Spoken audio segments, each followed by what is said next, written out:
প্রিয় দেশবাসী ও প্রবাসী ভাইয়ের আমার, আসসালামু আলাইকুম রহমতুল্লাহ।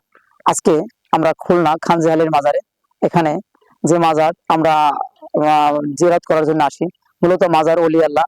সারা বাংলাদেশ আমাদের অলি আল্লাহ ভরপুর, তাদের রহমতে আমাদের দেশ ভরপুর। যাই হোক ভাই আমার, ভাইও প্লিজ, ভাই ও বোনেরা আমার, আমরা মাজারে এসে শিরকে লিপ্ত হই, সেই শিরকের বিষয় নিয়ে আজকে কিছু আলোচনা। মাজারে আমরা হাঁস মুরগি এবং টাকা মানত করি, মূলত টাকা মানত করি, সেটা মাজারের অলি আল্লাহ কি ভোগ করতে পারে, এই বিষয় নিয়ে আলোচনা।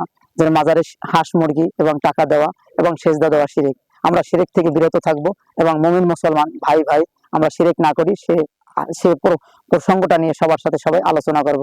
প্লিজ ভাইরা আমার, এখানে একটা দিঘি, যে দিঘিটা 360 বিঘার উপরে দিঘি। এখানে এই দিঘির ভিতরে আছে কুমির, যে কুমির দেখার জন্য আমরা সারা বাংলাদেশের মানুষ সবসময় থাকি, প্রস্তুত থাকি যে কখন ওই কুমির দেখবো বা কুমিরটা কিভাবে থাকে, কুমির কোথায় থাকে। এই দিঘিটা না দেখলে এত বড় দিঘি আপনারা বুঝবেন না, দিঘিটার ভিতরে কুমির থাকে।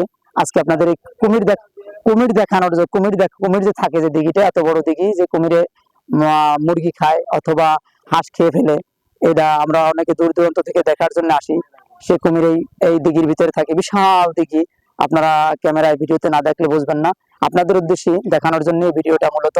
তো যাই হোক, আজকে মাজারের আমরা আসছি, মাজার জিয়ারত করব। আমরা যাচ্ছি সুন্দরবন কুয়াকাটা, সুন্দরবনে যাওয়ার পথে আমরা এখানে মাজার জিয়ারত করব। মাজার জিয়ারতে শেষে আবার চলে যাব।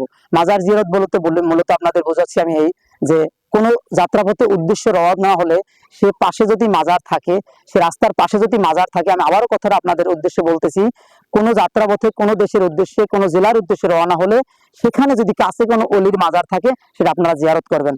আপনারা না, আমিও জিয়ারত করব, মাজার জিয়ারত করে ওনার জন্য দোয়া করব, আল্লাহ ওনার উসিলায় আমাকে আপনাকে মাফ করতে পারে। প্রিয় দেশবাসী ও দেশ ও বিদেশের ভাইয়ের আমার, প্রবাসীর ভাই ও বোনের আমার, আপনাদের জন্য আমার এই মাজার জিয়ারত এবং এই বিষয় নিয়ে যে আলোচনা, সুষ্ঠুভাবে আপনারা এটাকে বিবেচনা করে দেখবেন এবং আপনারাও পালন করবেন, আমিও পালন করব। বিশেষ করে আমার ফেসবুক পেজ খাঁটি মধু সরষের তেল পেজ পক্ষ থেকে আপনাদের ধন্যবাদ, আন্তরিক ধন্যবাদ। আপনারা লাইক, কমেন্টস এবং শেয়ার করবেন, ফলো করবেন, সাপোর্ট করবেন। আসসালামু আলাইকুম রহমতুল্লাহ।